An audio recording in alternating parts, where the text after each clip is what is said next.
My name is Mike Fish, Director at Big Data for Analytics. We're a big data management consultancy. We specialise in that area, and I'm going to talk to you today about the different definitions of big data and why there isn't a generally accepted one. So what's the big deal, and why are we hearing as managers so much about big data in the press, on the professional channels, through our colleagues and from the IT vendors?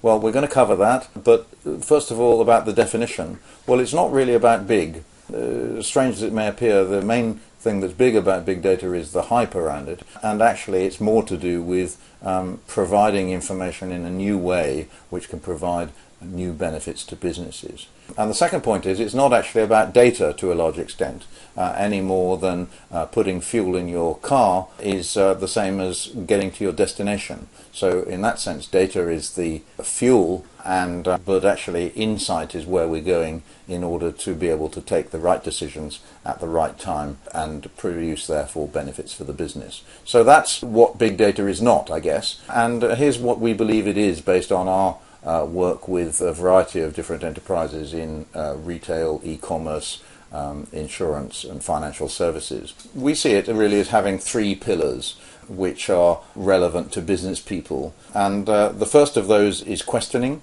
the ability to question the drivers around your business and to better understand specifically connections that may not previously have been available. So we call that answering the questions you've yet to ask.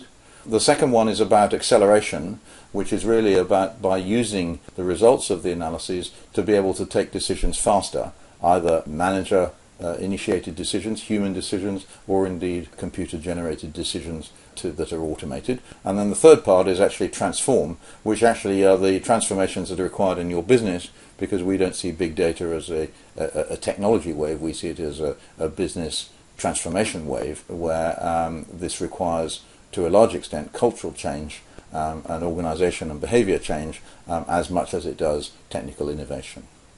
So the first pillar, questioning, answering the questions you've yet to ask. I think this is kind of important because here we draw the distinction between the analysis that if you're an organisation of any size you will already have, which is the business intelligence function and the business analysts who work with that function. And there typically there are a defined set of reports, and those reports are populated with data that changes perhaps from week to week, month to month, but it's basically about stuff you know. These are questions you're already asking. And that's quite different from what we describe as big data in the lower right-hand corner, where to a large extent it's about things you don't know about your business, connections that have not yet been established, and so quite often where there are questions you've yet to ask, which big data supports. So that requires a different approach.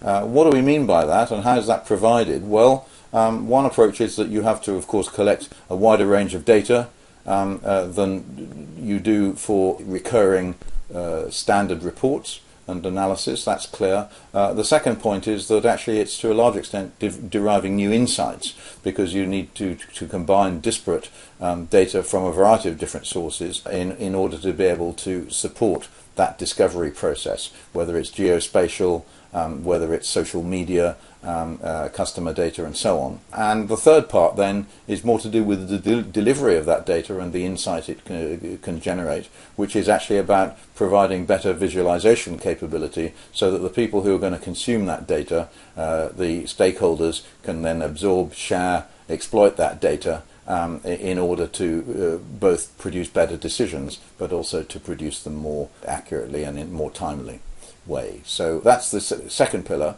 And then the third one is really about accelerating. So this is about driving faster and more precise business responses, as I just touched on. And this may be in relation to personalizing the customer experience, responding to it faster through automation, creating the holy grail of consumer businesses, which is the single view of the customer. But it could actually be optimizing other parts of the business process, such as supply chain, customer service and so on. And then the last one is also about identifying patterns, and to be able to do that fast enough so that you can do it on the fly within perhaps the time it takes for somebody to put their credit card in a machine and for you to be able to detect that actually it represents a fraudulent transaction and to reject it there and then, rather than the more costly process of having to go back and refund and investigate later.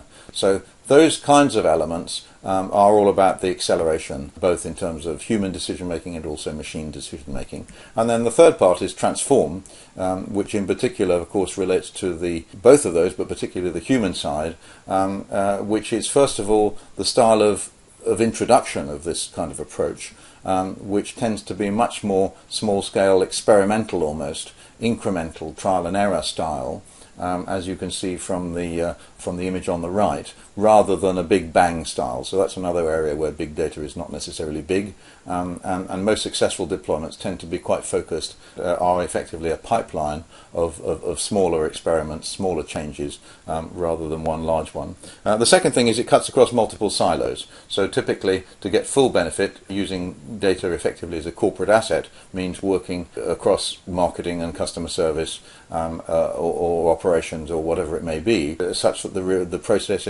processes, the reporting line and the data that each department has built up over the years has to be in some sense better shared, because it's actually the combination of that data that quite often provides additional insight. And then the third part is actually the change with managers at all level in the business to be more data driven, and effectively that means both being ready to accept what the data says, be more objective, and perhaps to balance the intuition of their previous experience with what the data is telling them, but also to have the tools to be able to challenge that data where that's required, and so to be able to feel more comfortable really with using that data. So those are really the three elements. All of this is covered in the article I recently had published in Information Age. You can also read it on our website. And this is one of a series of videos we're producing to provide business people with a little more clarity on what big data actually means. Thanks for watching. I hope to see you again soon.